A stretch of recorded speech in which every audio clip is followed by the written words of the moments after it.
Hey guys, welcome to After Hours.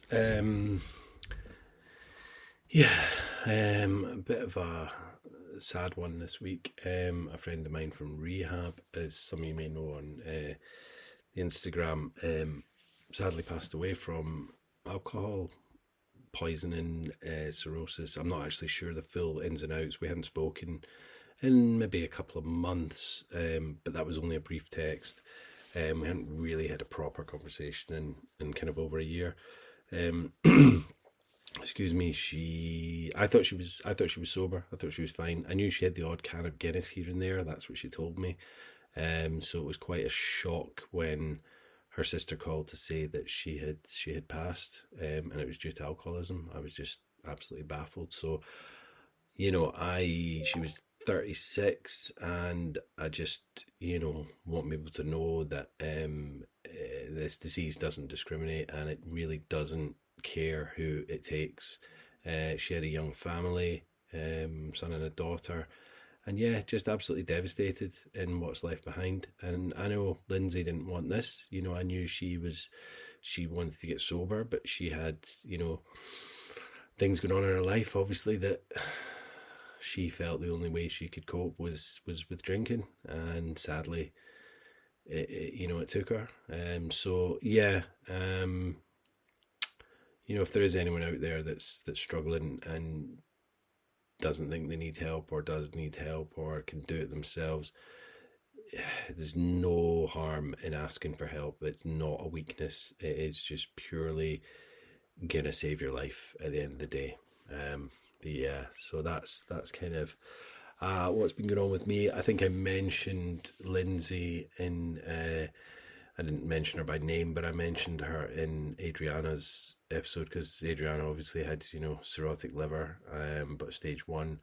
It was very similar to what happened with Lindsay when I saw her in rehab. She was yellow, she was jaundiced, but they told her, you can have a healthy life if you don't drink. But unfortunately, that wasn't the path that was laid out in front of her. So yeah. Anyway, today, this afternoon, we have Victoria. Victoria is English, but she's living in Australia, as I'm sure you'll hear. She came from a big drinking family, and basically, was just kind of waiting from an early age to be able to have that first drink, and didn't start enjoying the fun from about 12, I reckon, as she said in the conversation. Like me, she would drink with different people, thinking we were being massively social, but actually just drinking with as many people as possible. And the other people weren't really aware, so we didn't look like massive alcoholics. We were just party animals. So Victoria is very similar to me in that respect. But it led to drugs and just being a massive party girl.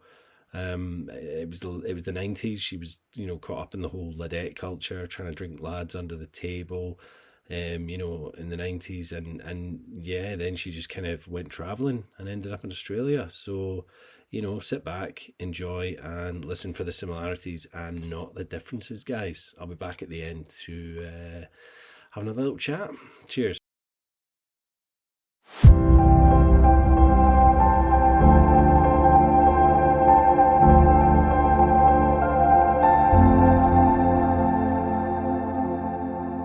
What time is it over there, Victoria?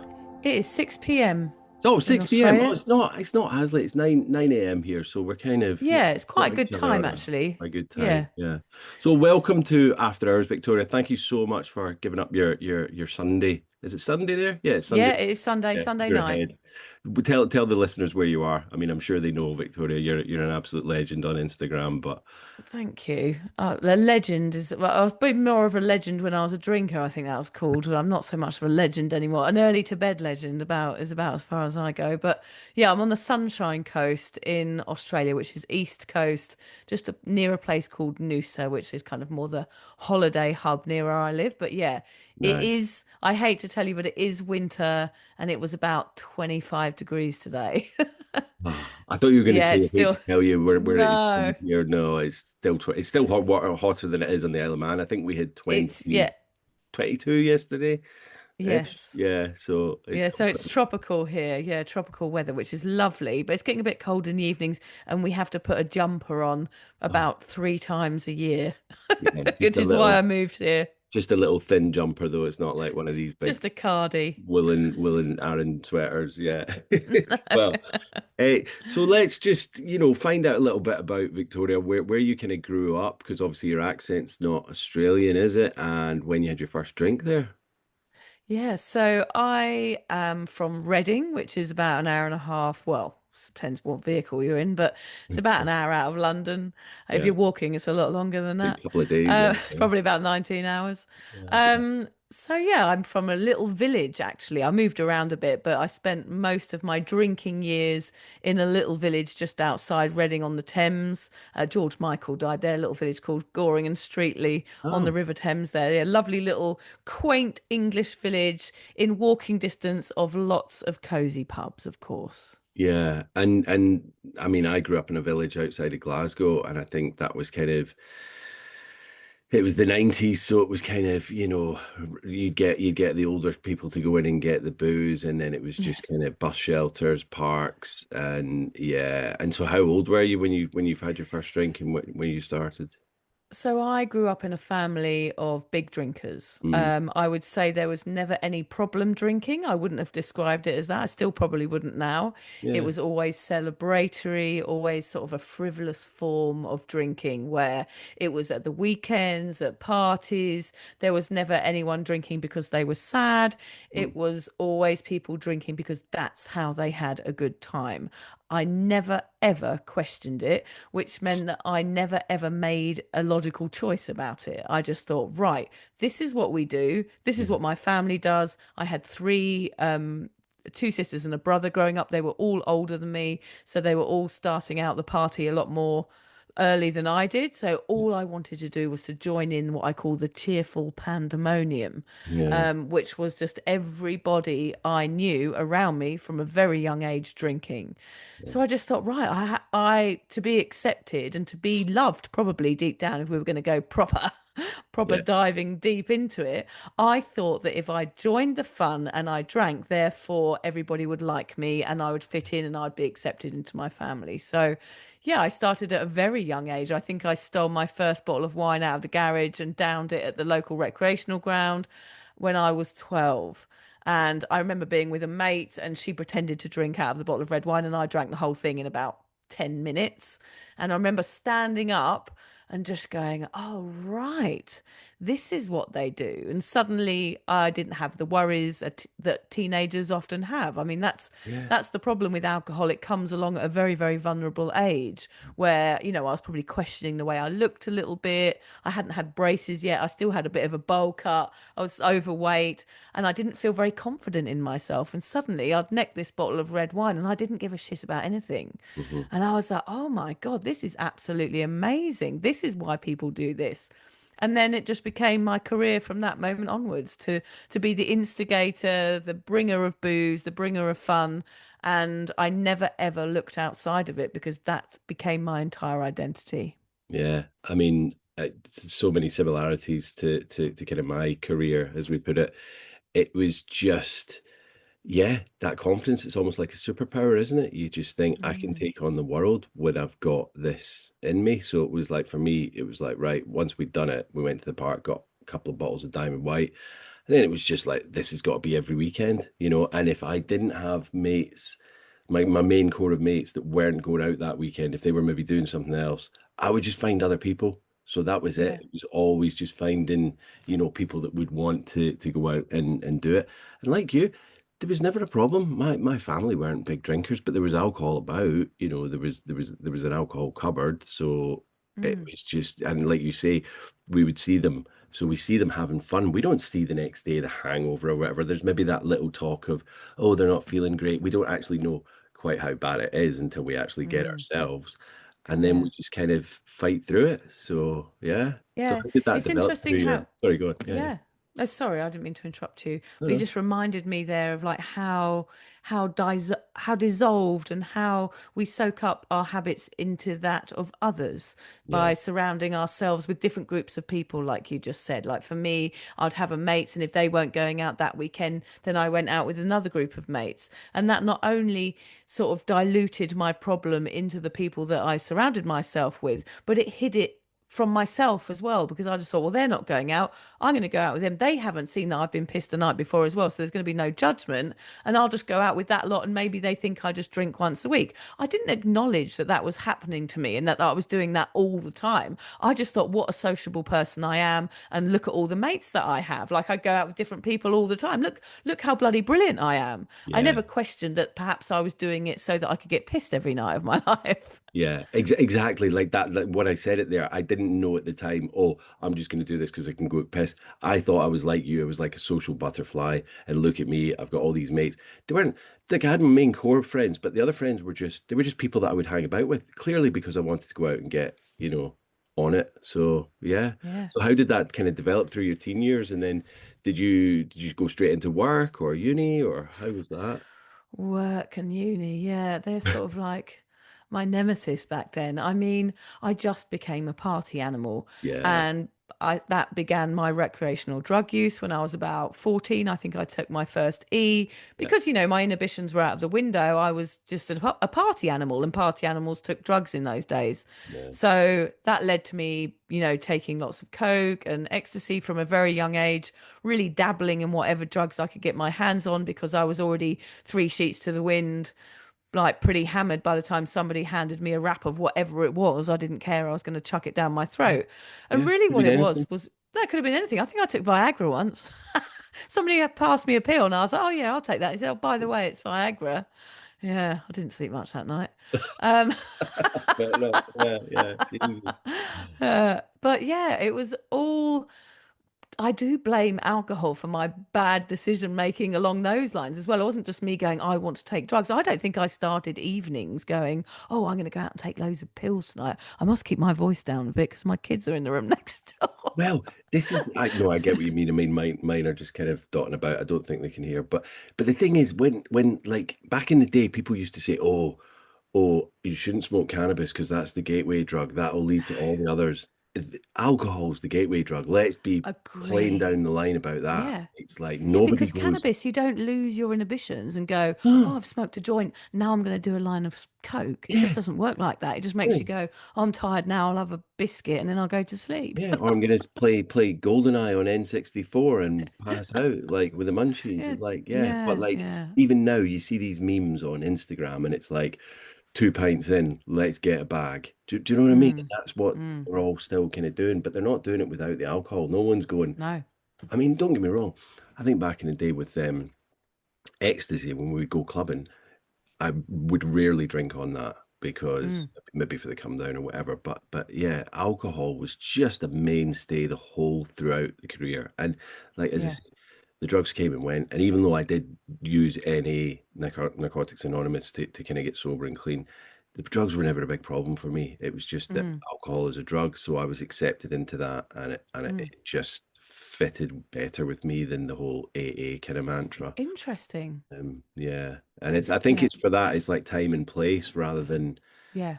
and the Then group what? that you're in. Yeah, Yeah. the Yeah. Totally AA agree. group over Just here. whatever works, isn't it? Yeah, exactly. Yeah. Just whatever works. Yeah. As I say. Anyway, to go off on a tangent, we'll go back to that. But yeah, so uni and work, or how did that Yeah. transpire? Yeah. I laugh when you say uni work because it just doesn't, it's just not who I was. I just was No. too busy. And of course, like my drug taking and alcohol use led to loads of promiscuity.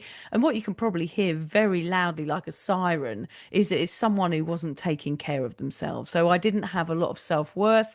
I didn't realize that at the time. I just thought, what a brilliant party animal I am and a reliable drinking buddy. I never questioned whether I had self-esteem issues or anything like that. But when I was 14, I had a bit of a situation at school where my two best mates, I turned up to school one day, like we were proper full on great friends who I thought I'd be friends with forever and ever. Hmm. And I turned up to school one day and they never spoke to me again. And Yeah. I'd never, yeah, and I kind of got on with it. And I felt very uncomfortable at school for a long time. And I went from being a very popular student to then sitting in the cafeteria on my own, wondering what the hell I'd done. And actually, I'd never Yeah. found out. I never knew. You never I found have out. had, well, I have had an apology from one of them in the last 10 years. One of them wrote to me and said, I'm sorry about what we did to you. Like, there wasn't really a reason behind it. Wow. So that something changed in me then, which was that I think I went from drinking like my family had, being a bit frivolous and a bit joyful and, not really being a problem, to Hmm. then me covering up some pain. And I think that's where you go from being a normal drinker to a problem drinker. Yeah. And I think a little part of my heart was carved out that day, even though I didn't really know what was happening to me. I just thought, well, I feel sad now, but I'm not really sure how to deal with it. And then became a real people pleaser because not only did I want to make friends, I wanted to keep them now You because didn't want that to happen again. I Yeah. And didn't want that to happen again. And it's taken me therapy and years of working on this to understand the reasons why I drank and the reasons why I drank to the extent that I was getting severe anxiety on like a, daily basis was yeah. because I was dealing with pain. And I think that's a lot of the reasons people drink. And it can sometimes take some digging around to find out exactly what that pinpoint is. Yeah. It did to do, there's a lot of generational aspects, there's environmental, cultural. I grew up in the mid 90s, like you Yeah. probably, Yeah. where, I was part of that ladette culture living in Brighton, Yeah. where, I was trying to drink the men under the table, not because I was smart, probably because I was more stupid and I didn't know what else to do. And I was just following the crowd. And because I was a people pleaser by then, I just did what everybody else did. And as soon as my party bus crashed, which was when I had an ecstasy overdose in my early 20s, I ended up taking like 10 pills on a night out and had a bit of a mental breakdown. Had to get my parents to come and pick me up from Brighton. And I didn't actually drink for a year that year. But Hmm. my get better goal when I was really mentally unwell, which I thought was from drugs, but was probably from drinking as well. But I Yeah. remember my get better goal was to have a pint in the pub. So that's how ingrained drinking was in me, that even though I was very, very mentally poorly from this kind of psychosis, I guess it Yeah. was, Yeah. that all I could think of was, well, I need to be normal again. And for me to be normal was sitting in a pub with my mates and having a pint. Yeah. That's like your Yeah. happy place, isn't it? That's where you Yeah. feel I'm back to normal. Uh, Yeah. And that's what I and did. That's yeah. totally what I did. And Yeah. did it take you a year to kind of feel normal again, or was that the year that you just thought I need to knock everything on the head for a year, or was it just the psychosis was that kind of intense for a year? Yeah. I think I became almost a recluse for that year. It's weird to think that that even happened. Like, no Yeah. one even speaks about it that much in my family, but like, And from that was ecstasy as pretty weird. well. Yeah. Because I mean, Yeah. don't get me wrong, Total. we used to Yeah. keep gubbing them. I used to gub like five or six, but it would depend. Yeah. You'd take one or two, you'd know what they were, and you get a feeling on it, and then you'd maybe Yeah. pop it.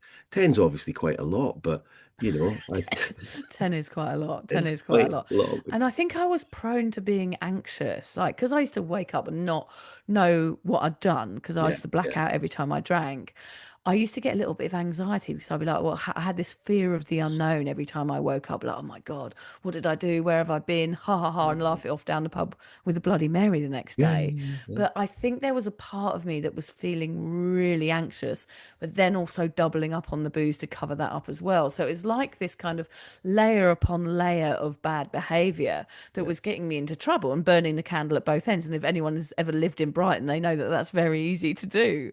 So yeah, I was going to the Big Beat Boutique every Friday night with Fatboy Slim, like in early 1992. Like, it was brilliant days. And I just didn't know when to stop because it was so much fun. And because that was built in me from my family being these like absolute party animals as well, I just thought, well, this is what I'm supposed to be doing. I never went to university, even though I was enrolled in a film course there. I did Oh, actually finish I it. did I was film. studying script writing and film at like Northbrook College in Worthing. I think I managed to go to a few of the lectures, but then yeah, I was just messing up in every job, everything that I was doing, I was kind of either hungover and doing a sickie or just doing a runner because I just couldn't be asked. So in the end, I ran away and went traveling, and I didn't come back for 10 years. Wow. I had bars in Thailand, and I lived over there. I lived in Australia, and I literally never came home again. And looking back, of course, I was just packing my problems into a backpack with a couple of mixtapes and just kind of Well, fucking off around the world and pretending that everything was okay. Whereas in fact, my problems were sealed within that, with my cagoule in the little Ziploc bag with me. they call it geographicals in the fellowship Yes. AA world, and I Yeah. did plenty of those because I lived from, I mean, I grew up in Glasgow, then it was Aberdeen, then it was Cambridgeshire, then London, Manchester, Isle of Man for a bit, back to Mm. London, Leeds, York, Oh, Hull, wow. and then Bloody back hell. to Isle of Man. So yeah, so I did, and I did film studies at Leeds. I was 32. I did the first year, completed that, and then I went on to just kind of met this person. We had a bit of a codependent relationship, and Mm. by the middle of the second year, I wasn't really going to classes or anything like that. So Right. yeah, very similar. But they say that, it was like the only problem was I was thinking, oh, I'm this traveler. Okay, I was traveling around the UK, not as, far flung as you, but it was like I'd meet new people and I'd never fallen out with people in the past, but Yeah. I didn't realize that it was me that was the problem. I was still moving to these places. So I'd left places because my alcoholism was getting kind of bad and I'd move on. I go, right, fresh start. This will do me, blah, blah, blah. And then it would just all start up again and just, keep Mm. going. But like you, with me, I would say like anxiety and maybe shyness from an early age. And I found this drinking superhero kind of, going out and just partying. So I didn't really, I just had my core friends at school or college. And then the weekend I could be this outrageous, bit of party animal and just get on with it. And I remember we'd all hang out on the Sunday, like in the pub or having a fundy Sunday. And the more carnage the night before had been, it was like we were warriors coming back from, Mm. the kind of battlefield. It was like if we Yeah, the just had badge of honor. if we just had a calm night, it was dull, it was boring. Do you know what I mean? Yeah, If it was just this totally. crazy 3 day bender with going to these different after parties, then that was we'd won the weekend type thing. I It's realize so now that crazy. that persona, like that, exactly the same thing, is a huge responsibility. Like the weight of that, you even saying that to me now, like I felt that weight. That Yeah. on that Sunday morning, we used to call it no undies Sundays because we'd give everyone wedgies Why at the not? pub on a Why not? Sunday morning. Yeah, no undies Sundays. Yeah, and No one these actually Sundays. pull people's pants off if they were wearing them. Yeah. I don't know what it was all about, but I totally feel you when you're saying that. It's like I had to go in on a Sunday and I had to have the stories because Yeah. that's what people wanted from me. I had to have slept with some random guy and ended up on the seafront somewhere doing something weird, nearly being arrested and all this other stuff. I had to bring that because that was my entire Persona. persona. Yeah. And now to think about the responsibility of I used to feel the same when I used to go into a nightclub or into a pub on a Friday or Saturday night. I Hmm. used to feel like it was my responsibility to make everybody there happy. Now Yeah. imagine that, sounds so ridiculous now, Yeah. but that was my role. I felt like here I am. I'm going to bring the fun, and that's me getting the drinks in, getting us a round of shots and doing whatever it takes, or being sick, or going home with you, or whatever it took, or supplying the drugs, whatever it was. Hmm. I Hmm. was kind of abandoning myself Yeah. for the sake of others. I was giving myself away, my self-care. I was sort of being really horrible to myself Hmm. so that everybody else could stay happy. And Yeah. it feels, I think that's one of my biggest regrets. I mean, I don't have any shame about my drinking No. because it's led me to where I am now. But when I look back, I just wish I'd taken better care of myself Yeah. and realized that I meant something because I did matter in that scenario, and I just never ever saw it. I just thought, well, if people like me, then therefore I am enough. And I based my own self-worth on the opinions of others, which I realize now is very, very wrong. And I still have those tendencies now, actually. Mm. And I like that word, when you said the weight of those kind of actions, and that resonates again back on me because unlike you, I would just kind of, well, like you, but I would go into the pub on a Friday night or the club or whatever and just open myself and I'd be like, whatever happens this weekend happens. And I'm not going Mm. to, I didn't have any control over it. Do you know what I mean? Some people would go out and go, well, I'm only going to have two pills and I'm only going to have two bottles of wine, or I'm gonna stay out until 1 o'clock and then I'm gonna get home and get in my own bed. This is my taxi money in my wallet. Like I would go out with X amount of money in my pocket, and if I ended up 200 miles away, then that was a winner of a weekend. Do you know what I mean? And that was kind of my Oh, mentality. it's so scary, isn't it? Yeah. Like And we're talking like we would have 20. hung out, like Yeah, we wouldn't have ever gone home because it's like you're going entering into an unknown adventure, and that's what I quite liked about it. It was that absolutely. freedom of not knowing what was going to happen and actually not giving a fuck about anything. I was just like, whatever, let's do this. The party's on, and I'm in, no matter what. And I'm going to be last man standing on any dance floor. I'm going to be wandering around as the sun comes up on Brighton Pier, wherever it was, and I want to be the one who stays up longer than anybody else because that's who I am. Exactly. Like last man, last woman standing was always my, Yeah. because the thing is, like, my tolerance was so high that, like, yeah, people would tell that I was quite on it from an early stage of the night, but I was never sick, was never passing out, until Mm. like, 2, 3 days later. That film, Human Traffic, has a lot to answer for. I was listening to Danny Dyer. He was on Oh, he was on Louis Theroux, Louis. wasn't he? Yeah, he's Yeah, brilliant, yeah, yeah. brilliant, I haven't brilliant listened to it interview. yet. I will tune in. Really I good. saw a clip of it today. I Yeah. go through phases of liking and not liking Danny Dyer because even though Yeah. he's in recovery, he still is like, oh yeah, yeah, I can still do a couple of pints at the weekend type thing. Excuse my accent, but do you know what I mean? Yeah, He's no, it's quite good. drinking it, and I'm like, Danny, just So give he's it still all up, mate. drinking, is he? He's Still still drinking. drinking. Yeah, so Yeah. he's like, I've got a handle on it, I've got it this, and it's like, well, I've heard that many times, Danny. Get on Yeah. the podcast, mate. Yeah. Um, Yeah. so yeah, so human traffic was just that whole, it was a whole culture, wasn't it? Yeah. And it was just it's the weekends landed, 48 hours or whatever to do whatever, and we all did. So yeah, it was. So when did you kind of think, this is starting to become an issue, Well, or? I never had to. I never really had to confront it. I just carried on. I mean, I blew a finger off with a firework on the Oh, Millennium Night, as you geez. can see there. I'm a Yeah. digit short. Yeah. So Victoria's just there showing her was, hand and she's yeah. missing the tip of your middle digit there. Yeah. So Wow. there were a lot of red flags whipping me across the face Yeah. throughout my life. I was involved in the tsunami. I was obviously living in Thailand. I own bars in The, Thailand. the one that was the Boxing Day The big tsunami. one, yeah. Well, I lost my house, and luckily I was in Australia for a week on holiday. But like, my house got destroyed, and my boyfriend at the time went missing. I'll have to send you a copy of my memoir, won't I? You can catch up Yeah, on all this stuff.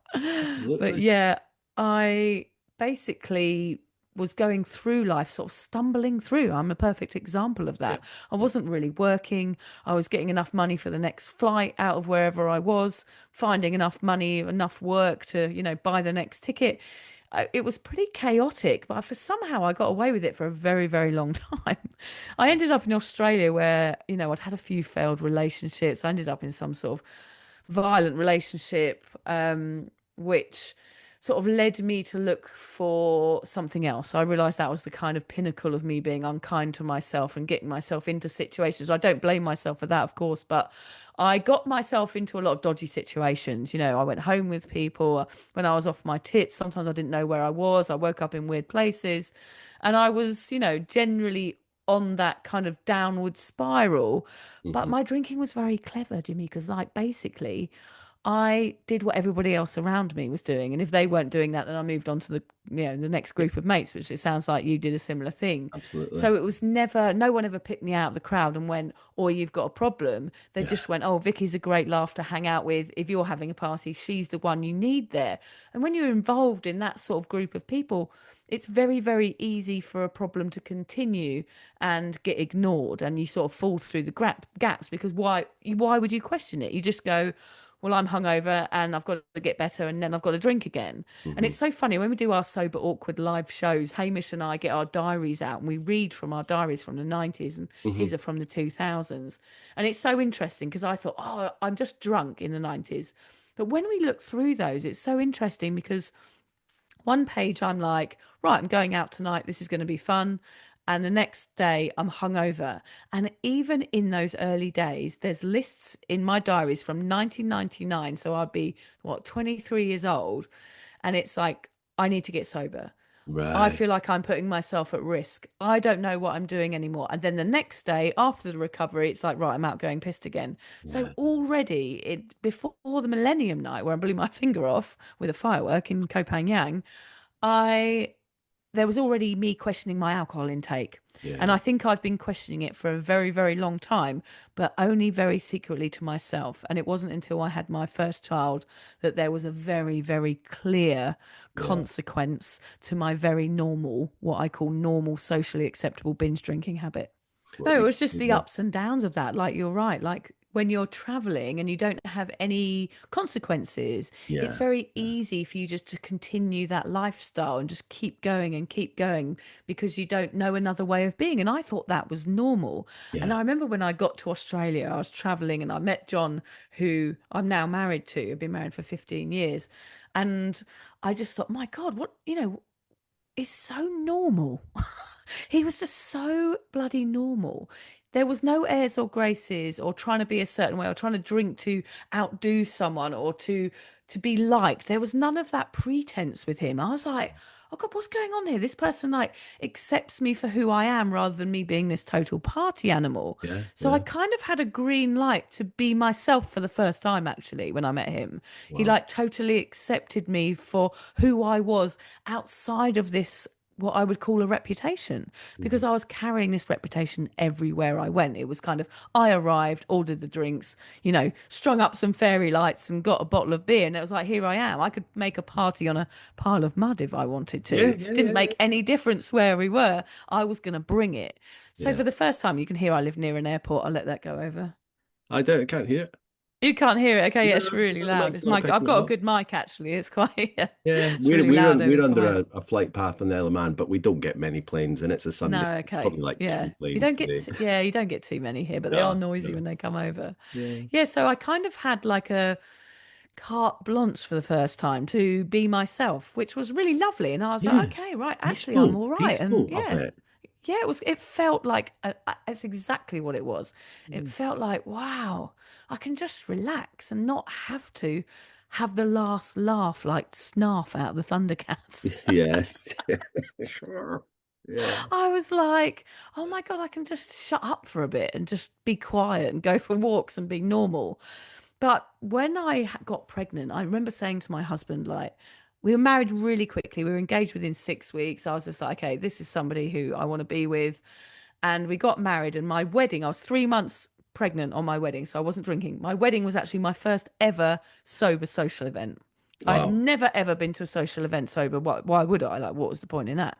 So I What remember what was your sitting. reason behind getting staying sober for your wedding? Because obviously I that's a was pregnant. I oh, was I'm sorry. pregnant. Yeah, right. Yes, yeah. I Yeah, was yeah. 3 months pregnant, and I was like, okay, right. So I'm going to have to. And I was going to cancel my wedding because I was pregnant because I couldn't drink there. Like that's my mindset was like, we're going to have to cancel the wedding. I can't be fucking pregnant at my wedding. I've got to drink champagne.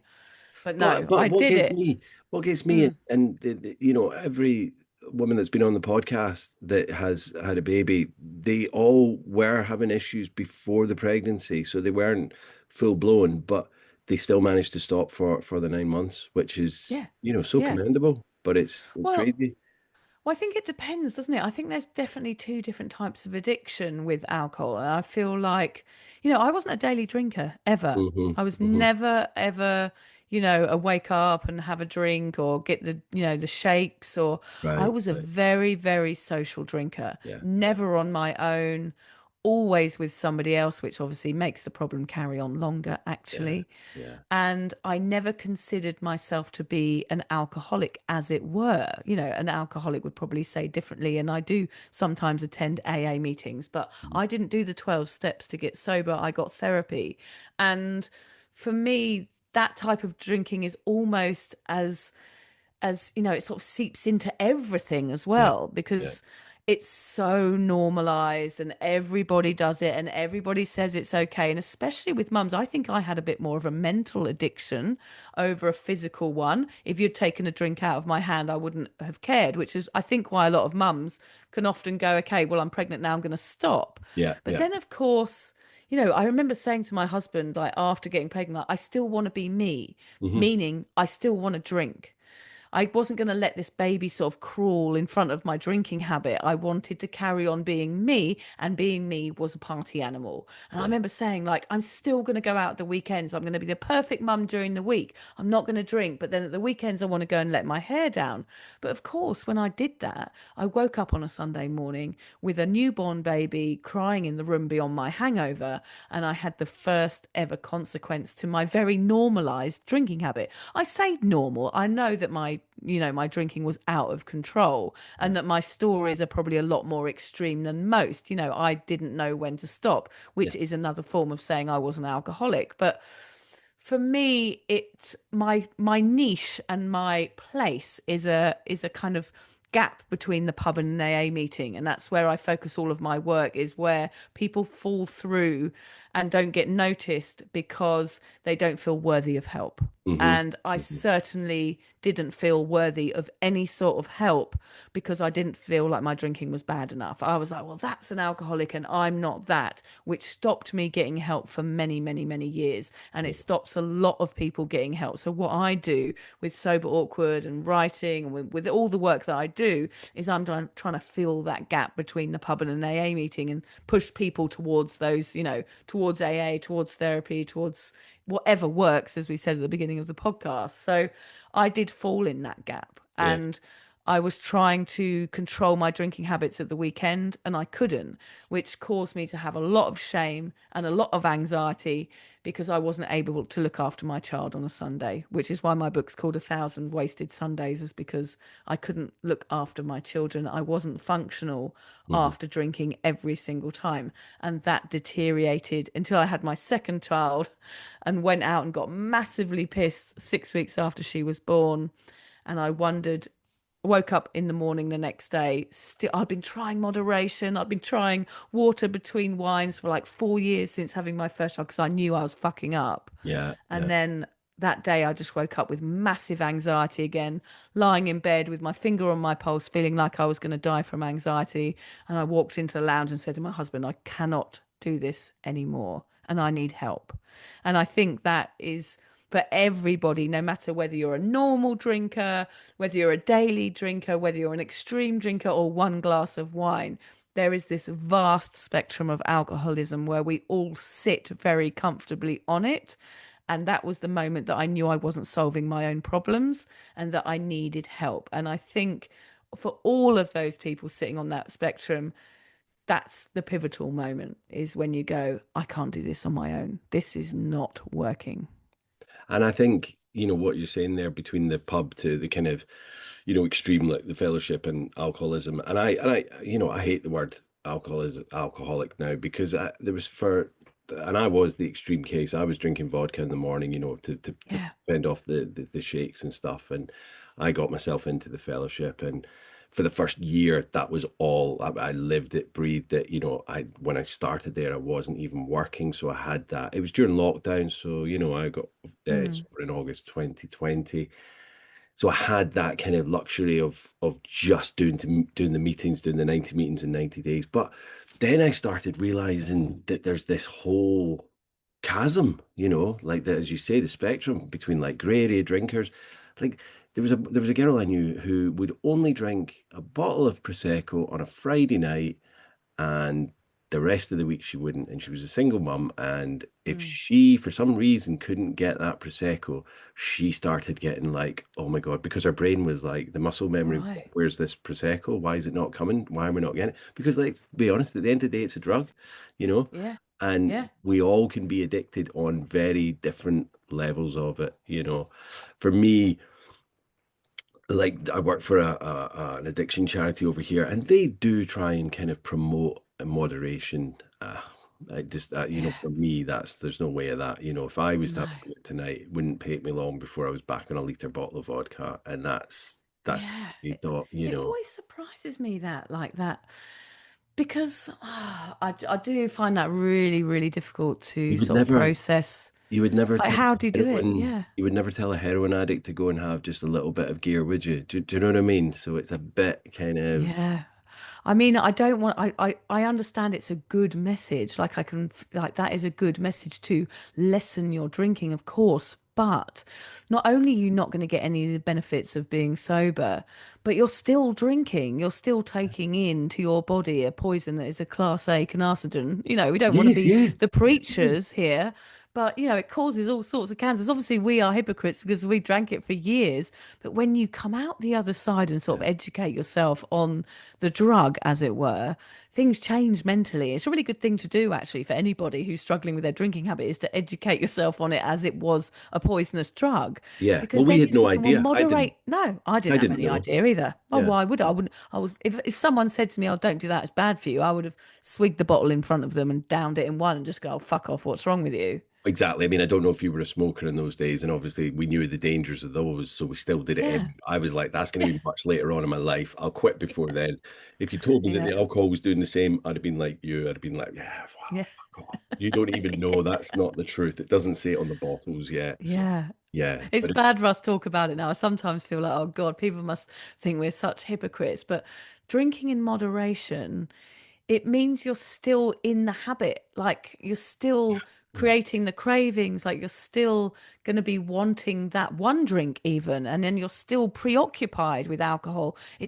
I realize now it took up so much of my brain yeah, just to think where the next drink was coming from. Did we have enough? Whose house are we going to? What do we need to bring? It was all consuming. everything's, yeah, it's all consuming, like all the time.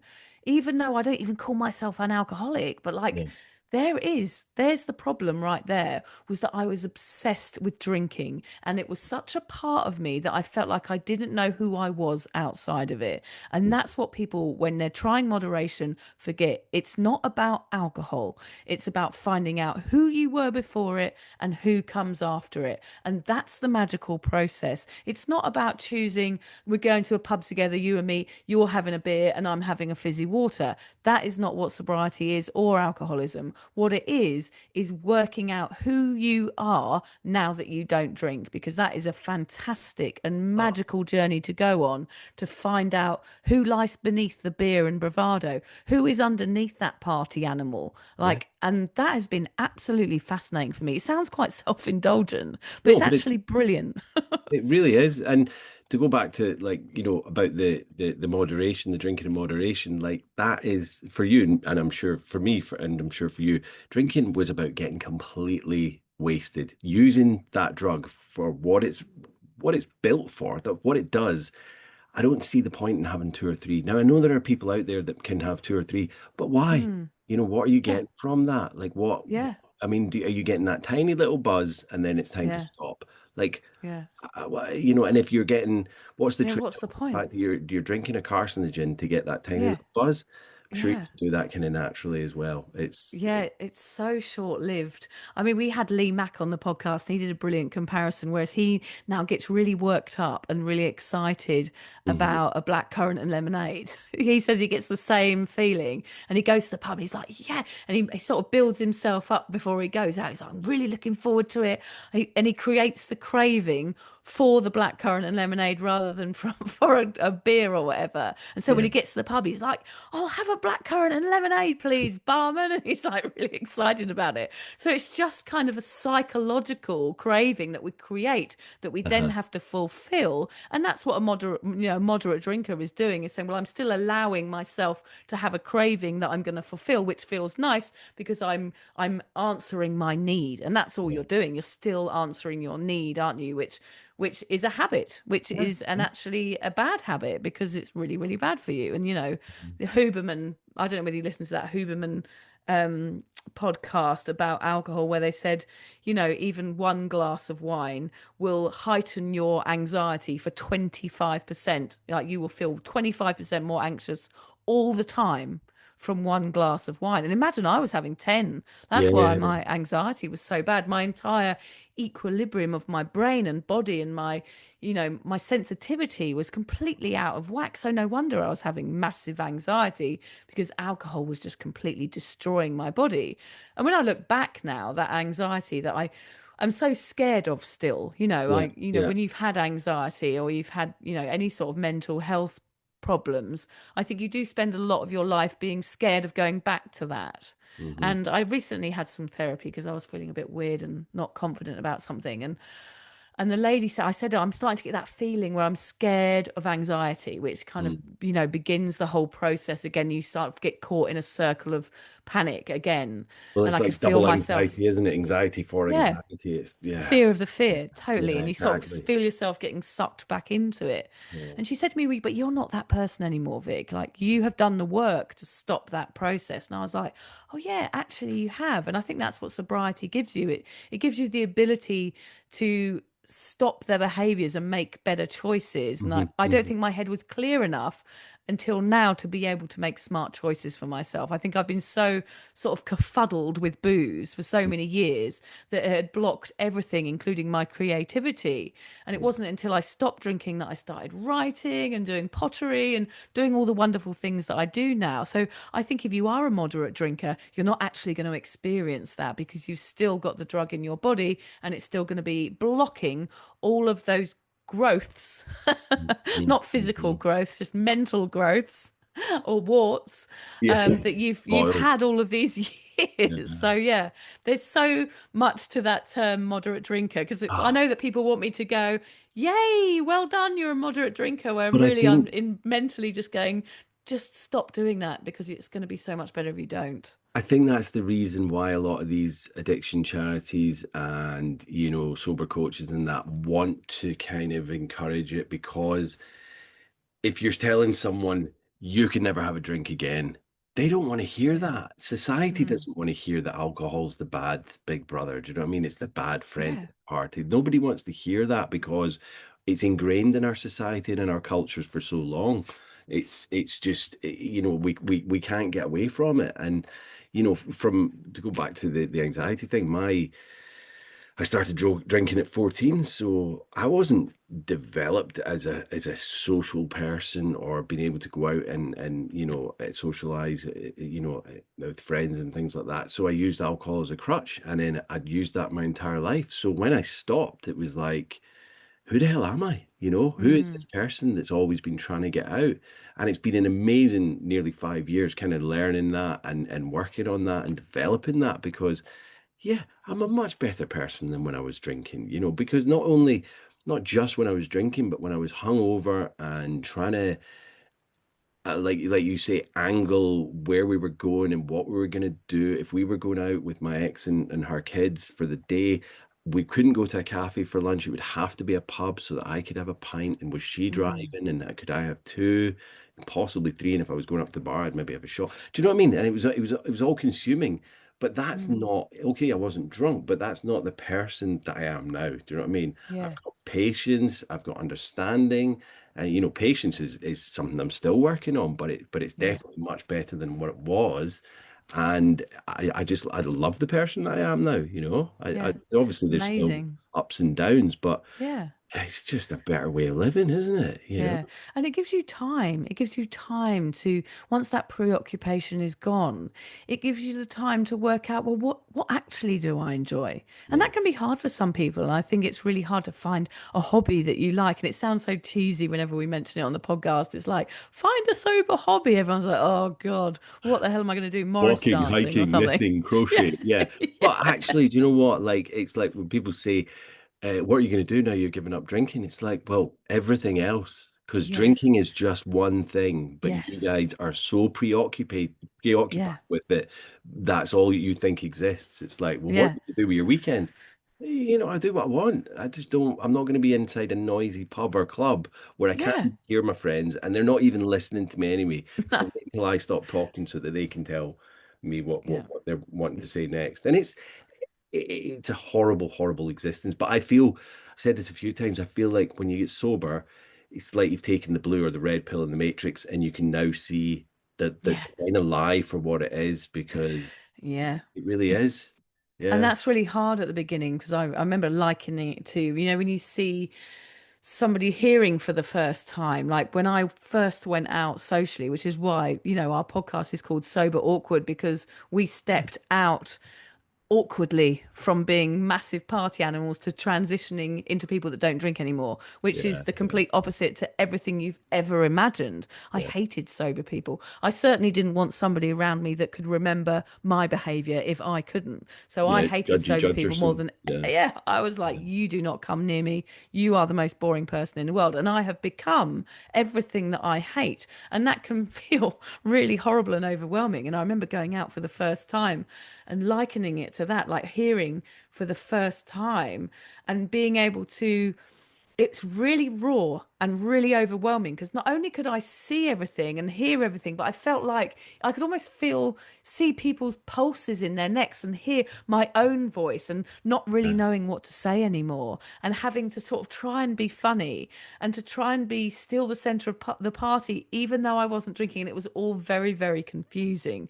But with everything that we say is like, they do stay day by day on the on at AA. They say that for a reason, and it's very, very true because it does take practice. And like you can go out for 10 minutes the first time, you might make it 10 minutes, 20 minutes the second time, and then you stay out for an hour. Hmm. And it's like a build up to who you are socially. And for a lot of people, that can take, well, for me, I didn't tell anyone I was sober for 18 months because it became so private to me and I wasn't prepared to risk anyone trying to twist my elbow. I just thought, actually, I'm not going to tell anybody. I don't recommend doing that. That was actually the wrong thing Yeah, to do, but it was so massive for me and felt so private that I was like, actually, I'm going to pretend to drink when I go out. I yeah, used to hold on to a bottle of beer like a kind of lifeline to the old me, and I yeah. used to stand up at a bar and pretend that I was still drinking. Don't do that. It was No. stupid. I mean, Yeah. what I did was I just became a hermit for about a year because I'd moved there Yeah. and I found a little cottage up in the hills and just basically went up there with my cat. And I would see friends Perfect. and family, but I'd socialize only with my sober friends from the meetings, and it was Great. fab, you know. But like I think when I go to social events now with Jem, my fiance, she doesn't really drink much, but we do, and we go to events for like a certain period of time. Well, and then we can have deep and meaningful conversations because people always want to ask me about my drinking, and I'm Yeah. happy to talk about that. You know, I've never been, you know, someone from shying away from it. And it always brings out these really interesting conversations with people. But then the night will go on, and it'll go on and go on, and then it'll be like, well, they're not really making much sense now, so it's time for us to go. But we've had a good Yeah. night, you know. We're Yeah. just not caning it until 3 in the morning and then waking Yeah. up feeling like crap the next day. Oh, So there's nothing more satisfying, is there, than kind of having those nice connections with people and then just being, right, I'm out, I'm going home now. yeah. Like last night was a perfect example. I went to like a doof party, like a proper silent disco, like techno Right. disco in a forest just down the road from me, What like did 20 you minutes call with, it? it's like a doof party, they call them in Do you mean Australia. like as in A doof doof doof? yeah, doof doof. Right. Yeah, they're Yeah. called Yeah. doof parties. Yeah, Yeah. Yeah. and Yeah. it was absolutely amazing. There was this big fire where they set fire to like a burning, what's it, a phoenix rising from the ashes. There was a Wow. breathwork session before it where everyone was sort of lying on the floor with their headphones on, with Yeah. some guy going, "How good is life?" I mean, I would have hated it many years ago, but for me, it was the best night I've had in And absolutely was this ages. was this a sober event or was It everyone was, well, I didn't go into it knowing that it was a sober event. I thought right? there'd probably be drinking there. There was no alcohol. There was a cacao stand, Oh people yeah. selling cacao, which was $10 a cup, which I thought was a bit expensive. Well, But I it's had my cacao, I had my headphones on. Everyone had rugs and stuff and chairs and camping stuff. I took my 9-year-old daughter because it was totally safe. yeah, yeah, yeah, Listen to yeah. the time. It was from 5 until 8. I was like, oh my God, it's the perfect event. That's Five brilliant. till eight, I can stay for the whole thing. Was it still We were light outside or literally, was it dark at no, it that was point? dark. It got Dark, dark. So yeah, we were dancing to techno, marching yeah. around this fire, giving everyone high fives, just high on our own party in our heads. It was literally the Oh, best thing. And that's what I mean by like, what do you do now you're sober? I actually did a post that says, I do everything else. And yeah, that's me yeah, filling my days. And actually, in early sobriety, when I was kind of struggling socially, I decided to swap my days for nights, or nights for days, rather. hmm I've done the nights. I've done 25 years of going out and getting pissed and, yeah, having bullshit conversations and glazing over with horrible black shark eyes where I look like I'm there and I'm somewhere else. I've yeah. done that. I've ran naked with traffic cones on my head. Like I have done everything you could ever imagine sober. So it was time for me to fill my days. And I Yeah, thought, I'm going to yeah, actually literally swap them out. I'm going to yeah. get up early. I'm going Get to up do my early. boot camp. I'm going to have a coffee. I'm going to fill my social cup during the day. And then I'm going to go to bed early. And that was a really good tip for anyone in early Yeah. sobriety is to, mentally swap those But over switch and around. look forward, switch it Yeah. round. Yeah. Because I used to be a night owl as well, and like I don't know where the shift happened naturally with me, I guess, and I started getting up early, and I was like, oh, this is like the best time of day, I can get Yeah. stuff done before anyone awakes. And so I'll start work at 8.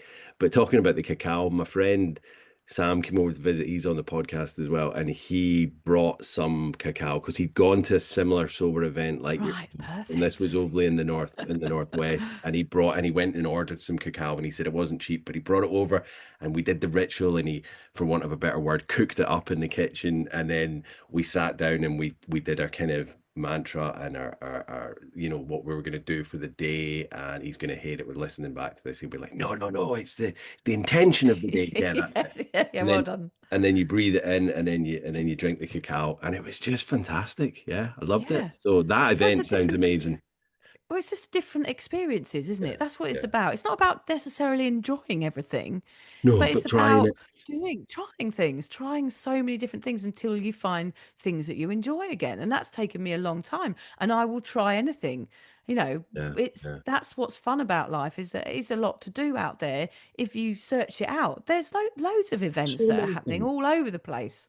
I mean, Yeah, unfortunately, the Isle of Man not in doesn't the Isle of Man. really have a lot, but I need No. to be the one that's bringing them to the island. So we've got Yeah. a thing coming up I think it's in a few weeks. It's called the Full Moon Festival, and it's a bit of a funny old game. You know what I mean? There's lots of camping. I'm pretty sure it's a bit hedonistic. Like Motivate had a stand up at it last year, and we were there till about, I Okay. think we were there till about 9. And there was a few people that Pretty I knew good. that had they were supposed to be getting into recovery, and then you'd see them and Right. absolutely Yeah. gone, and it's like, oh, Eyes like we saucers, might doing with see them. Joker hats on. Yeah, exactly. So it's I love the fact that they've got Motivate up there, and it's this festival still is in its infancy, so it could start kind of getting more of the alcohol free stuff and making it a bit more, not as druggy as it kind of is, but Yeah. that is But still a we're few not years sort of, away, isn't it? but it's good. Like, we're not, I don't want people to not drink. Do you know what I mean? Like, there's some people who can handle their drink. Like, obviously, it'd be better for us if it was a utopia of rivers of fizzy water and Yeah. everyone didn't drink. But that's never, ever going to be a reality. But it is nice now that there are more people that don't drink. Even when I started sobriety, what, 7.5 years ago now, Hmm.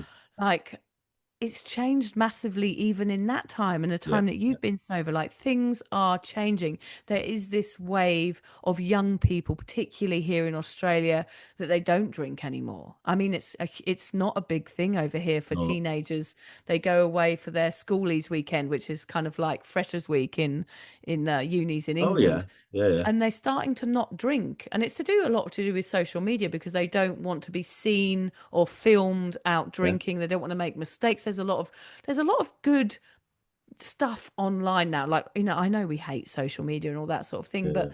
people are exposed to some good information on there. And I do think it helps younger people make better choices around things. And that's the problem with my drinking, was that I never had a choice. That's why I don't No. have any guilt or shame about my drinking habits. It was coming at me like arrows from the moment I was born. I was never ever got old enough or smart enough to go, oh, this might be bad for me. Oh, okay, maybe I shouldn't do this because actually it's like a poison. I never ever had good information. I had Mhm. bad information everywhere I looked. But for my children now, we have an alcohol free house. My husband doesn't drink anymore. I feel like I'm not silly as to the fact where, to the point where I don't think my children will not drink. I hope they don't. But at Mhm. least they have a choice nowadays. And that's like these events. There is a choice to drink or not drink. And growing up in the 90s in that culture and that environment with generational issues being soaked into my squishy little child brain, there was no choice. We And I didn't think have that's something that is changing. we didn't have the internet anywhere. If we went into the library and kind of researched, is alcohol bad for you, it wouldn't have told us it was bad for us. Ask Jeeves. As Jeeves, yeah. Well, even then, that was kind of not really about. But you're right. they're going to see stuff on Instagram or whatever that, TikTok or whatever that's saying alcohol is bad for you. They're going to again then research that on Google and they're going to go, well, why am I doing that? Because Yeah. I can get out of control. Someone's going to film me doing a stupid thing, and that's out there for forever. And it's also really bad for me. So why am I going to do that? Yeah. It is madness. I know young people are still going to do it, but for Mm, me, I don't know about you. Alcohol's always going to have a place in society, but I think first and foremost, let people make their own decisions. Put labels on bottles. They've started it in mm, Canada. Like, let people know this is what this does to you. And now you've got the education on it. Go and do it if you want mm. to do it. Like smoking, smoking's nearly Yeah. kind of on its way out. I think Yeah, people born totally. now, they're not allowed to smoke, aren't they? Yeah. Get to a certain The age. problem is the government are making 26 billion a year on taxing beer in Australia. Like there's there's Yeah. some things to confront which make people very, very uncomfortable because that's where they make their money. So it's very difficult just to put a ban on something. They just can't do it. It's just No, so bloody no. ingrained that they can't even it's the same with gambling over here. They put the responsibility on the gambler or the drinker and say it's your fault. You've got to moderate or it's your responsibility. That's the tagline on Yeah. advertising here is drink responsibly or gamble Yeah. responsibly. Yeah. But actually, it's an addictive substance where, it's kind of addiction by design, where the government align with, the pharmaceutical companies, and it's all like this big corporate like conspiracy against us. So Mm. that's why it's so hard to be sober, is Mhm. because you're up against it. And it does Yeah. feel like that sometimes on a daily basis. I do feel like that salmon like going the wrong way up the river, Yeah. fighting against this normalization of this social drug. And I know I sound a bit preachy there, but it's true. And that's why sobriety can feel hard for a lot of people, because not only are you trying to go against the grain and carve out your own path away from your tribe, you're also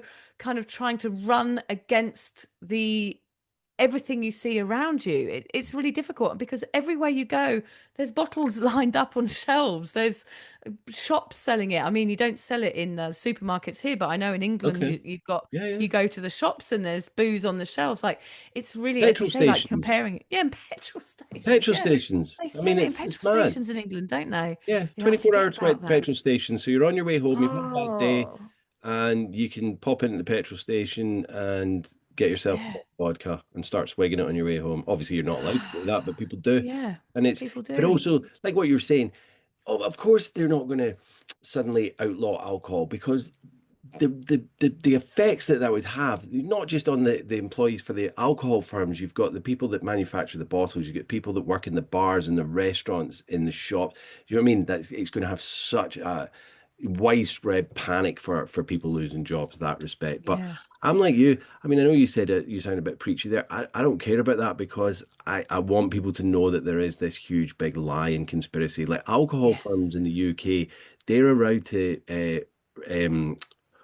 what's the word where they they Monopolize. self-regulate themselves. So Yeah. they're allowed Yeah. to say what advertising and what the government has nothing to do with that, which the government needs to step in and say, hang on, these guys shouldn't be allowed carte blanche on what they can put in their adverts and whatnot. So Mm, let's be honest, the alcohol firms are making it out to be this massive, big, glamorous Love yeah. Island type fest that we're all having when we're on alcohol. And that's not the reality, Yeah. is it? It's not Yeah. the reality. We had a really interesting guest on the podcast a few months ago. It was a lady who worked in advertising in London in the mid 2000s, and her main clients were alcohol companies, and they do things like pinking drinks for mums. I mean, I was a perfect target audience for that. Pinking drinks is when you change the color of it to be more appealing to somebody who's Oh, struggling with postpartum depression. So wow. that's how intrinsic it is in that business to pinpoint a certain person who may be struggling and to Yeah. go, right, let's design an alcoholic drink that is going to appeal to that person. That's why they put like rosé in cans and things like that, Yeah, yeah. is to Pink gin. appeal. And they do it in different ways. They do it for men, for camping, for beers after work. They make it look like a lifestyle. And that's really where their advertising, where their brief comes from, is the agency saying, right, this is what we want, this is our target audience, and this is what we're going to do to the drink to make it appeal to that vulnerable Yeah, yeah, person yeah. at home and give them a drink problem. So they're actually pinpointing it. We just did a couple of episodes on this. We listened to it. Who I think was her it, name sorry, is that was on? It was Annabelle. I'll give you her details. She's absolutely fascinating. Her Yeah. name was Annabelle. I'll have to look it up for you. Oh, Anna Donahue, I think it is actually. Yes, she was on Sober Yes. Dave's, and she was talking about the Yes. boards when they She's said that great. Yes. they were now focusing their marketing on underagers as well, because they were like, we've got Yes. the old people, we've got the middle-aged Yeah. people, we're now going to focus on the new generation. Sorry, carry on. Yeah. No, Thoughts? that it's her. She was absolutely Yeah, amazing. And we also yeah, did one called The Big Con, just going into this, saying like, let's take the blame off the user for a moment. Let's yeah, take the blame off the drinker.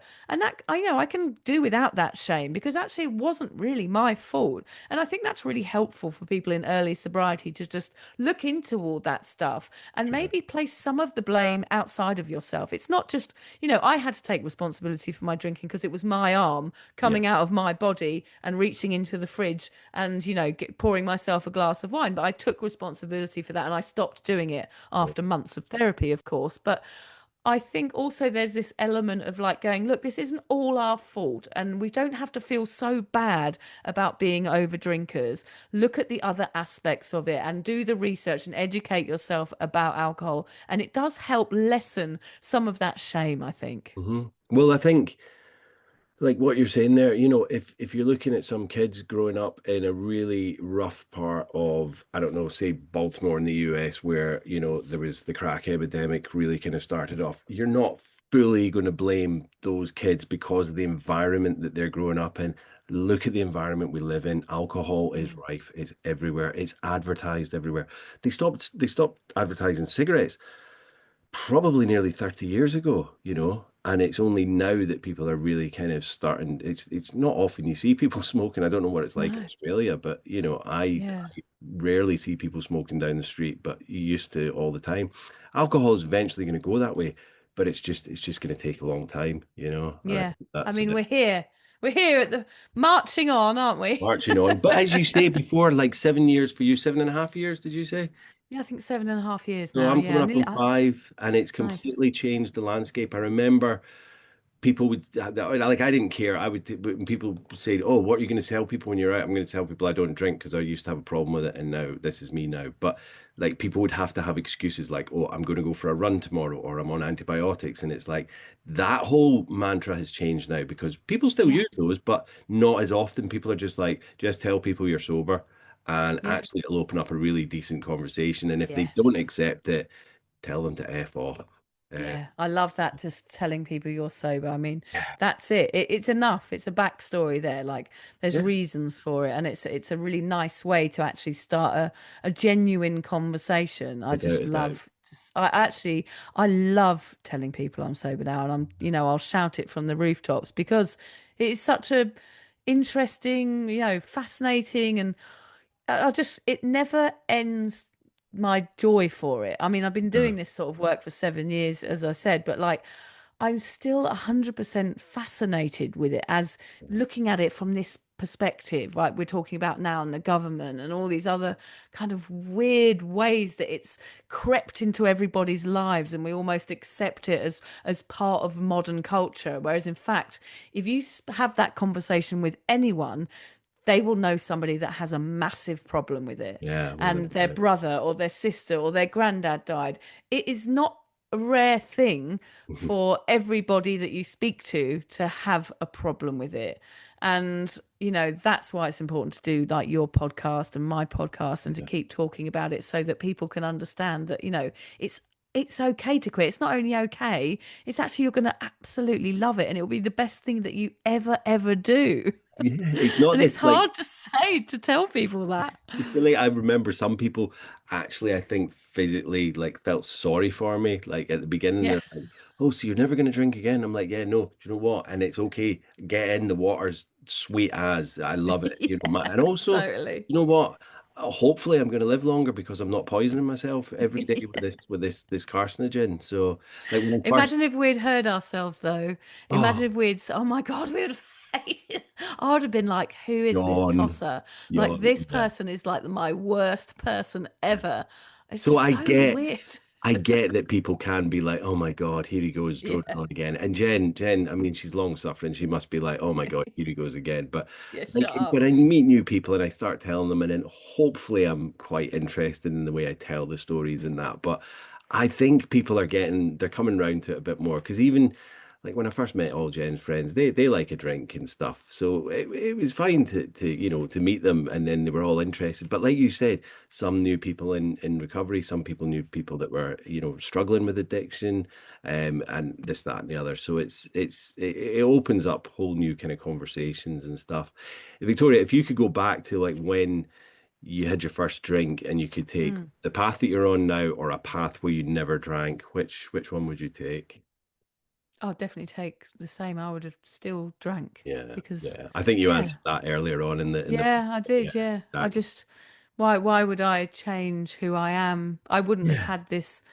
Oh my God, I'm not going to say that actually. It's too vomit inducing. But I was going to say, like, I wouldn't have experienced what I've experienced. I wouldn't be doing what I'm doing now. Like, I wouldn't have had any of this. I don't know what I would be doing if I hadn't drunk. I'd probably be like a banker or something, like quite successful because there is a brain in there, which I never actually You use. might, That's one thing I regret is that I never, there was a dormant brain living inside my head that I never really got to discover. But I'm discovering all that now, and that kind of makes it better. Like, there's no better message than overcoming adversity. And I always say that to parents who are dealing with the fact that they raised children when they were heavily drinking. I talk to a lot of mums who carry a lot of shame and guilt about raising children as massive drinkers. My kids will never remember me as a drinking, so I'm lucky in that respect. But I always say to them, like, this, there is no better message than somebody who can overcome something and go against the grain and overcome adversity. It's, you're being a cycle breaker, and what better message for your kids than that? yeah, Yeah. no, absolutely. I love that. And what other advice would you give to someone that was kind of maybe just starting out in their journey, kind of grey area, first couple of days or something like that? I would say certainly tell someone. Yeah, Just tell someone how you're feeling. I think a lot of people struggle with this on their own because they're embarrassed and there's stigma and they don't really know if they're an alcoholic or not. I would say that it doesn't matter. If you feel like alcohol is having a negative impact on your life, whether that's one glass of wine or a cider at a barn dance once a year, it yeah, doesn't really matter. It just know that it's not about how much you drink, it's about your own mental relationship with it. And it might, for some, like, I'm not someone that would get therapy. But for me, whenever I feel that now, if I feel a sense of I'm not sure what I'm doing, or I feel unhappy, or I feel sad, I have a habit of reaching out for help because I yeah. can't solve all my own problems. And I think admitting that to someone else, whether that's your partner, a friend, or a therapist, saying, I'm not sure about this. I think people often think that that's not okay and that you have to be severe or you have to be a certain way to deserve or be worthy of outside help. And that actually isn't the case at all. Everybody is worthy of some extra support. I think people, and myself included, back in the day, thought it was a weakness that I was asking for help, but actually, it's a strength. If you're Yeah. strong enough to think, do you know what, I can't do this on my own. That shows much more kind of instinct and strength within Yeah. than to just hide in the shadows and think that you can do it yourself. Yeah, Yeah, totally. And just saying it out loud. I think that yeah. was what I did that day. I just said it out loud. I said to my husband, I Love that. can't do it anymore. I'm not solving my own issues on my own. I don't have the answers. I knew that I didn't have the answers because I was trying moderation. I couldn't do it. And I was always the last one standing on the dance floor or crawling around on the floor, probably In the trying to sticky smoke car some park, cigarette butts. carpet. Yeah, yeah. Oh, So oh, I just oh. wasn't answering those questions that are banging around in your head every Sunday morning. Am I this? Am I that? Should I get help? Find the answers. I have a peculiar habit of finding the answers when I go wrong. I did it with my drinking. I do it with my parenting. Find the answers because you're worthy of finding the answers. Sounds a No, cheesy, but there you go. no, I love it. I love it. The cheesier, the better. And would you say you regret getting sober, Victoria? Yeah. I don't think I need to answer that one. No, I certainly have never met anyone No, once who's regretted going sober. Never in my whole life. it's Yeah, everyone crazy. always says it's the best thing they've ever done. So yeah, Without the bit, the most fulfilling, most rewarding, the most kind of fun thing I've ever done. Like, in nearly 5 years, I've set up my own gardening business. I am getting married in 41 days, Oh, just yay! UK. Exciting. And it's all just, yeah, everything's just, and all I did was give up one thing, you know. Yeah. Um, Everything changes because you're giving a yeah, positive energy out there, and like that does something. Like yeah. that brings it back. You sort of, you're Universe feeding it out. conspires. Yes, Yeah, totally agree with you. Yeah, I'm starting to get a little bit into that stuff now. Like I have really pushed away the woo woo yeah. before. Have I'm you really trying to absorb it a bit. have you read The Alchemist by Paulo Coelho? I have a tattoo on my foot that says "It is written," which I had Yeah. from The Alchemist, which I read in 1999. Yeah, so I read it back then as well, and I Yeah. loved it, but I didn't Yeah. really, it didn't really resonate what it was about I'm going until to show you. over again. It says it in Thai. You can see it Oh, on the side of my foot there. yeah, yeah, yeah, yeah, yeah. I love Yeah. that. I love that. Yut Ning Pure Yim. It says it. It says it in Thai. Yeah. Stop. Yutning Kunying. Yeah, it's something like that. Yeah, Nice, in Thai nice. on my foot. Yeah. Yeah. So no, I do try and get a bit woo woo. Like I did a breath work course recently. I'm absorbing a little bit of that information now, but I'm really dipping my toe into the ceremonial dull, as it were. I think I love that. And I think back in the day, I was definitely very hippie-esque and spiritual, but without actually doing anything about it. Do you know what I mean? It Yeah, was just like just who more I, status kind of thing. yeah, Yeah. I'm very in touch with my inner spirituality and all that. I was pissed, let's be honest, Yeah. but now I'm kind of like, I'm actually trying to be the person that I was always supposed to be.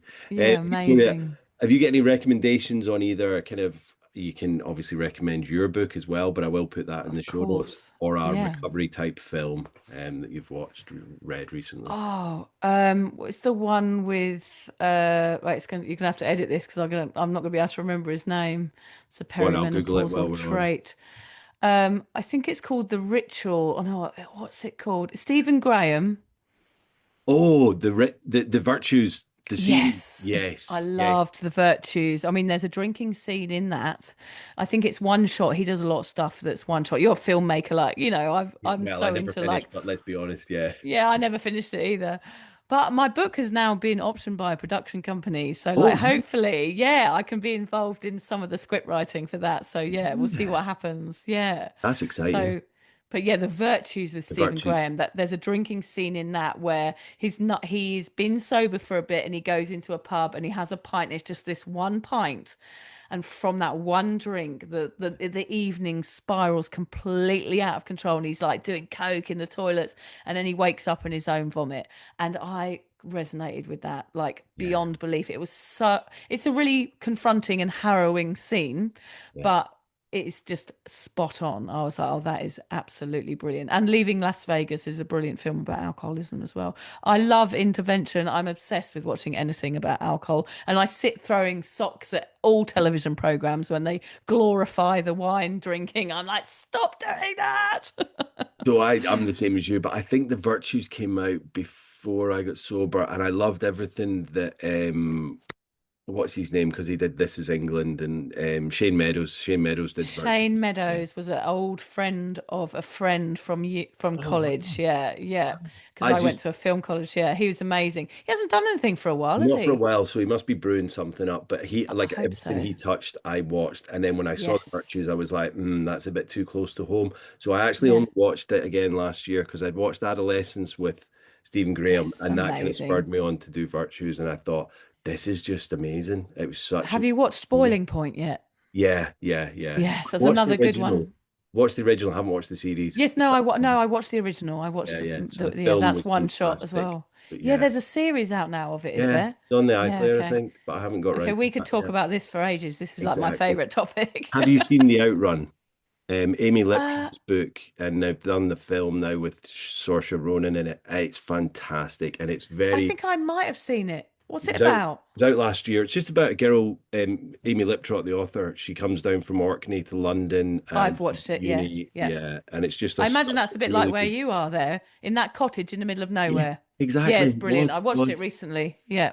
So I read the book as well, and yeah, I've been trying to get Amy on the podcast, but Oh yes, she's not that'd be on a good yet. Would guest. be a good Yeah. one. Yeah, yeah, But but obviously, I recommend my book, which is A Thousand Wasted Sundays by yes, Victoria Vanstone. And my and second book came out about 3 weeks ago, which is called Mumming, which is a year of trying and failing to be a better parent. So oh, about okay, embracing the imperfections of yeah, parenting. yeah, Yeah, so I'm a admitting when you know comment. you're wrong. Yeah, yeah, Yeah, yeah, it's my whole thing is like going, look, talk about this. It's shit some days. Life's about ups and downs. Let's just yeah. accept it instead of pretending we're all fucking perfect because no one believes you anyway. Well, I've only just really started. Like I moved in with Jen, about a month ago, and she's got 3 kids, so I'm kind of, fully living in stepfather mode now. So it's new to me because I was a stepfather before, Yeah, but I was drunk. So yeah. this is definitely like new. You can embrace it a bit more this time, Absolutely. probably. But Yeah. yeah, are your books on Audible? I mean, I do, Yes, but I think the first one is on Audible. I read it. I had to nice. audition for the part, which was weird. The second one, the audiobook is out on the 1st of July, but you can get them both on Kindle. Hard copy you can get on the Sober Awkward website, which is soberawkward.com. Okay. I heard on Adam Buxton's podcast, he was interviewing Johnny Sweet. I don't know if you know him, he's a comedian writer Oh, in the UK. He had to audition for his own Audible book and he didn't get the didn't part. get the part. Didn't get the part. That is Uh, a risk. That is a yeah, risk. Yeah. yeah. Yeah. So who got the part was the guy from I oh, hope it was someone good. Yeah, it because was, you'd be do you remember disappointed if it was This someone you Life? didn't like. Do you Yeah. remember This Life? Not Andrew Lincoln. What's the other one's name? Yeah. We He can was see it in all now. Pirates of the Caribbean. Anyway, he got it, and Johnny Sweet was like, "No, he did a great job of it." So Okay, that's I'm, right I'm then. glad I lost the audition, but I'm glad you got yours as well. Yeah, I got it. I got the Yeah, job. yeah. Got paid Victoria, fuck all though. well, I'll download those. I'll put them in the description. And thank you so much for giving up part of your Sunday to come on a podcast. It's been an absolute pleasure. Yeah, Know you. my pleasure. Yeah, and well done on your 5 years of sobriety.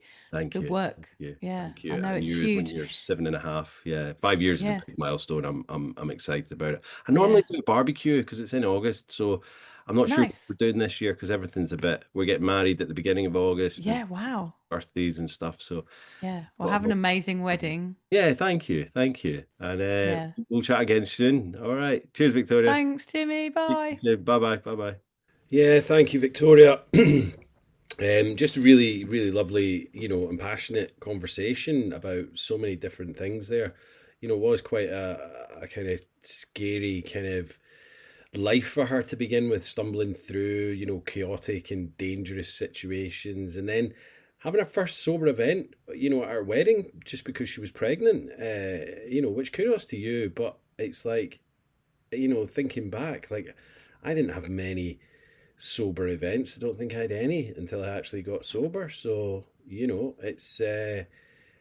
it's crazy. But then to get to do the whole pregnancy and then to get massively pissed 6 weeks after your daughter's born, to be the kind of the start of the end, saying to your husband, I need help. That's the first and foremost thing. Admitting and saying I need help, because otherwise we rarely do it on our own. But I love what she was saying about not being able to stop, and that kind of putting her in the kind of alcoholic world, but being somewhere, like finding the gap between the pub and the AA meeting. I love that kind of analogy. And just trying things sober, not having to enjoy it, trying new things and not having to enjoy it, but to just do it without alcohol. This is what it's all about. This is what life should be about. You don't have to enjoy everything, but you don't have to do alcohol just to make you enjoy something. That's the whole point here. And again, it's all about education. We're not saying we have to outlaw or ban alcohol, because that's not going to happen. But please, please, please educate people on the dangers. This is the, excuse me, scary part of the world. People don't know how bad it is for you, and that's what we're just trying to, kind of try and convey here. Pinking drinks. I'd never heard of that. Pinking drinks or whatever. Pinking drinks to make them more, you know, glamorous and kind of enticing to, postnatal women, and just people that are in depression. It's just utterly disgusting. Preying on the vulnerable. That's what that is. And I just I can't stand it. So thank you again, Victoria, for coming on and giving up your time. Such an amazing conversation. I know it's going to help so many people, and just really great to kind of get to know you. So thanks again. Everything's going well with me. Just kind of gearing up the running. That's it. I went out and did. I was about 7 to 8 miles, not 7 to 8, but 7 to 8 miles. I think it was about 8 miles I did. So I'm getting closer, getting closer. I've got about a month until I need to be half marathon ready because I've got one here, but then I've got the Great North Run isn't until September, so I've got time to get my distance up and get my time down. I mentioned this in the podcast because I am raising money for Motivate, which is my addiction charity over here that I work for. It is a charity, so they need all the money they can get. So if you find my link on my Instagram, on my LinkedIn page, if you want to donate. But yeah, until next week, guys. Videos coming soon, I might mention. I did one last week and we recorded the video. I know I said that I wasn't going to probably do video, but you know what? Like, people that listen to it on audio, you don't have to watch the video. But if I do it, record it, and people want to watch it, then it's out there. So I did the first one with Lucy Norfolk last weekend, so that'll be out in a few weeks, maybe about a month's time. But yeah, other than that, everything's good, guys. So summer's pretty much here, and it's roller coasting through. Wedding plans are all kind of organized, and yeah, just counting down the days. When this goes out, I will be married, so yeah, but at the moment it's a bit like, what have we still got to do? I think 27 days today. So yeah, thanks guys, see you next week. Stay safe, stay sober, and stay supportive, and hit the 5-star review and the subscribe button. Bye bye.